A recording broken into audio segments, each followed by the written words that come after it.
ಒಂದು ಮನೆನ ಸೇಲ್ ಮಾಡ್ಬೇಕು ಅಂತಿದ್ದಾಗ ಆ ಮನೆಯ ಸೇಲ್ ಡೀಡ್ ಅನ್ನ ನೋಟ್ರಿ ಮಾಡಿಸೋದು ವ್ಯಾಲಿಡ್ ಆಗತ್ತಾ? ಖಂಡಿತ ಇಲ್ಲ. ಸೇಲ್ ಡೀಡ್ಗೆ ರಿಜಿಸ್ಟ್ರೇಷನ್ ಮ್ಯಾಂಡೇಟ್ರಿ. ಎಲ್ಲಿ ಹೇಳಿದ್ದಾರೆ? ಅಂಡ್ ನೋಟ್ರಿಗೆ ಹಾಗೂ ರಿಜಿಸ್ಟ್ರೇಷನ್ಗೆ ವ್ಯತ್ಯಾಸ ಏನು?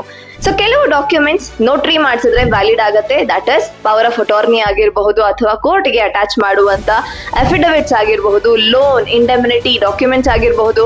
ಇಲ್ಲಿ ನಾವು it's only presumption of genuineness. Sign ಮಾಡಿರುವಂತ ಸಿಗ್ನೇಚರ್ ವಾಲಂಟ್ರಿ ಆಗಿ ಸೈನ್ ಮಾಡಿರೋದು ಅಂಡ್ ಅದರಲ್ಲಿರುವಂತಹ ಡೀಟೇಲ್ಸ್ ಸರಿಯಾಗಿದೆ. ಇಷ್ಟನ್ನೇ ನಾವು ಅದರಲ್ಲಿ ಎಸ್ಟಾಬ್ಲಿಷ್ ಮಾಡ್ತಿರೋದು. ಇದರಲ್ಲಿ ಯಾವುದೇ ರೀತಿ ಲೀಗಲ್ ಬೈಂಡಿಂಗ್ ಅನ್ನೋದು ಇರೋದಿಲ್ಲ. ಸೊ ನೋಟ್ರೀಸ್ ಅನ್ನೋದು ನೋಟ್ರಿ ಪಬ್ಲಿಕ್ ಆಥರೈಸ್ ಮಾಡ್ತಾರೆ. ಇವರನ್ನ ನಾವು ನೋಟ್ರೀಸ್ ಆಕ್ಟ್ 1952 ಮುಖಾಂತರ ಅಪಾಯಿಂಟ್ ಮಾಡಿರ್ತೀವಿ.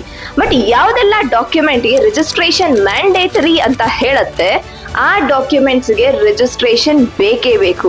ಸೊ ಕಾನೂನು ಪರವಾಗಿ ಯಾವುದೇ ರೈಟ್ಸ್, ಇಂಟ್ರೆಸ್ಟ್ ಅಥವಾ ನೀವು ಟೈಟಲ್ ಅನ್ನ ಟ್ರಾನ್ಸ್ಫರ್ ಮಾಡಿಸ್ಕೊಳ್ತಿದ್ದೀರಿ, ಫಾರ್ ಎಕ್ಸಾಂಪಲ್ ಇಮ್ಮೂವಬಲ್ ಪ್ರಾಪರ್ಟಿಯಲ್ಲಿ ಟೈಟಲ್ ಟ್ರಾನ್ಸ್ಫರ್ ಆಗ್ತಿದೆ, that is sale deed, gift deed, ಅಥವಾ ನೀವೊಂದು ರೆಂಟ್ ಅಥವಾ ಲೀಸ್ ನ agreement which is for above 11 months ಅಂತಂದಾಗ ಅದರ ಒಂದು ರೆಂಟ್ ಅಗ್ರಿಮೆಂಟ್ ಆಗಿರಬಹುದು, ಇಲ್ಲ ಮಾರ್ಟ್ಗೇಜ್, ಪಾರ್ಟಿಷನ್, ಸೆಟಲ್ಮೆಂಟ್, ಈ ಎಲ್ಲದಕ್ಕೂ ಸಹ registration mandatory. Section 17 of registration act ಅಲ್ಲಿ ನಾವು ಹೇಳ್ತೀವಿ.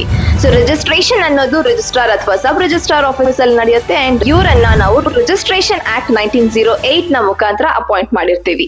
ಸೊ ಇವರು ನಮ್ಗೆ ರಿಜಿಸ್ಟರ್ ಮಾಡ್ಕೊಡ್ತಿರುವಂತ ಡಾಕ್ಯುಮೆಂಟ್ಸ್ ಲೀಗಲಿ ಬೈಂಡಿಂಗ್ ಆಗಿರುವಂತ ಒಂದು ಪಬ್ಲಿಕ್ ಡಾಕ್ಯುಮೆಂಟ್ ಆಗಿರುತ್ತೆ. ದಟ್ ಇಸ್ ಯಾವುದೇ ಒಂದು ಥರ್ಡ್ ಪಾರ್ಟಿ ಇಂಟ್ರೆಸ್ಟ್ ಇಂದನೂ ಸಹ ನಿಮ್ಮನ್ನ ಪ್ರೊಟೆಕ್ಟ್ ಮಾಡುತ್ತೆ. ಅಂಡ್ ಈ ಡಾಕ್ಯುಮೆಂಟ್ಸ್ ಕೋರ್ಟ್ ಅಲ್ಲಿ ಎನ್ಫೋರ್ಸಬಲ್ ಆಗಿರುತ್ತೆ. ದಟ್ ಇಸ್ ಈ ರೀತಿ ನೀವು ಟ್ರಾನ್ಸ್ಫರ್ ಮಾಡ್ಕೊಂಡಂತ ಟೈಟಲ್ ಅಲ್ಲಿ ಏನೊಂದು ಪ್ರಾಬ್ಲಮ್ ಬಂದ್ರೆ ನೀವು ಕೋರ್ಟ್ ಹೋಗಬಹುದು. ಇದೇ ರೀತಿ ಇನ್ಯಾವುದಾದ್ರೂ ಡಾಕ್ಯುಮೆಂಟ್ಸ್ ನ ರಿಜಿಸ್ಟ್ರೇಷನ್ ಮ್ಯಾಂಡೇಟ್ರಿ ಅನ್ನೋದನ್ನ ತಿಳ್ಕೋಬೇಕು ಅಂತಂದ್ರೆ ಕಮೆಂಟ್ ಸೆಕ್ಷನ್ ಅಲ್ಲಿ ತಿಳಿಸಿ.